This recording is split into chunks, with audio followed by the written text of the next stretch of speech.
कौन सी है आप भी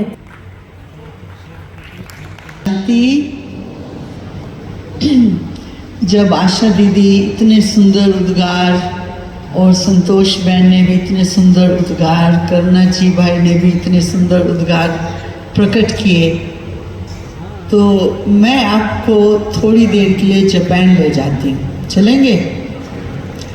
जापान में दादी 1954 में गए थे।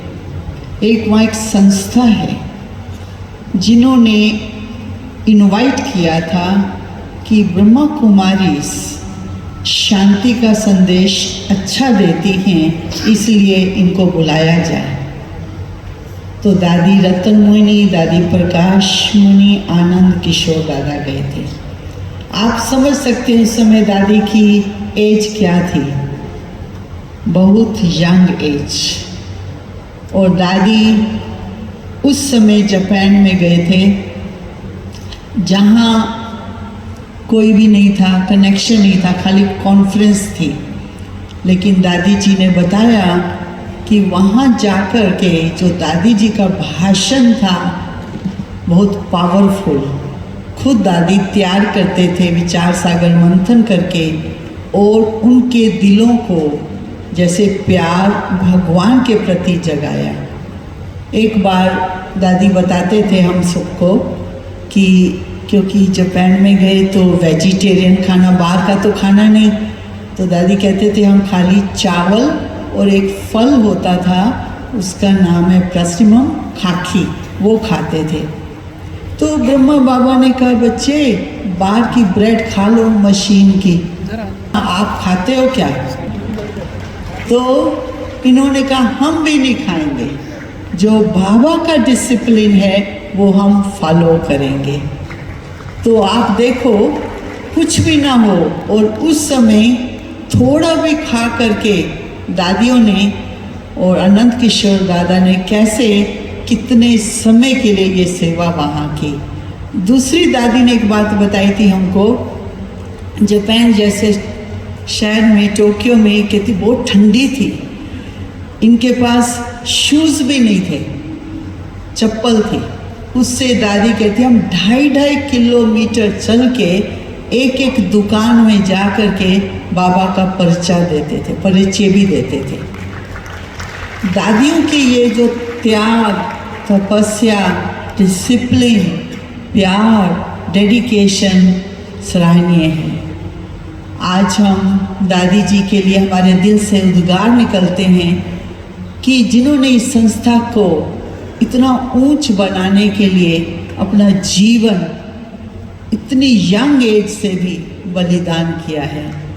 तो बहुत बहुत बहुत हमारे दिल से जापान की तरफ से और फिलीपीन की तरफ से हार्दिक शुभकामनाएं। लेकिन एक छोटी सी और 30 सेकंड की बात है कि दादी ने हमको बताया था, वो थोड़ी इंटरेस्टिंग स्टोरी है।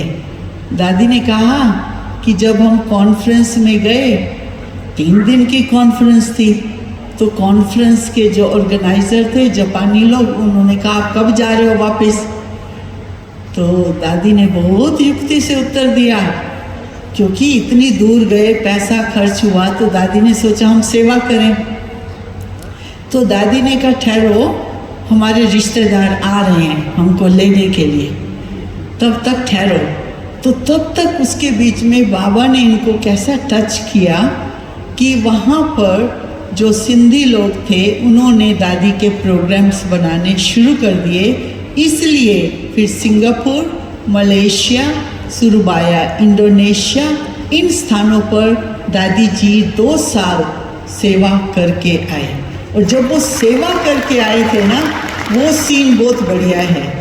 दादी जी आए इतने समय के बाद, तो ब्रह्मा बाबा ने, साकार बाबा इतने खुश हो गए, क्योंकि इतना सफलतापूर्वक ये टूर रहा कि बाबा ने इनको वेलकम किया, अपने दिल से इनका श्रृंगार किया और अपने प्यार के बोल से इनको इतना ऊंच उठाया। तो दादी कहती है कि वो जो सीन था कि बाबा ने हमारा इतना सत्कार किया, वेलकम किया, वो भी बहुत अच्छा सीन था।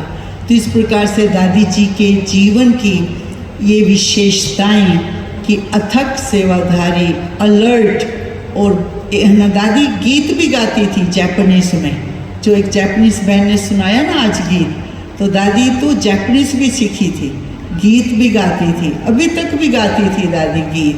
तो दादी की ये जो कैचिंग पावर और लर्निंग पावर वो भी बहुत अच्छी रही।